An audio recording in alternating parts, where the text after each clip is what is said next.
track your Chowdeck order in real time. Step 1. Place your order and wait for confirmation. Once you check out, your order enters the tracking timeline immediately, starting at order received. This means Chowdeck has gotten your order and is now waiting for the vendor to accept it.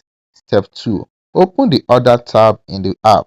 Tap Orders at the bottom center of the Chowdeck app. You will see all your ongoing orders listed there. Step 3. Select the order you want to track. Tap into the specific order to open its live timeline. Step 4. Read the status timeline. Your order moves through 8 stages: order received, preparing your order ready, rider accepted order, rider at the restaurant, order in transit, order arrived, and finally order delivered.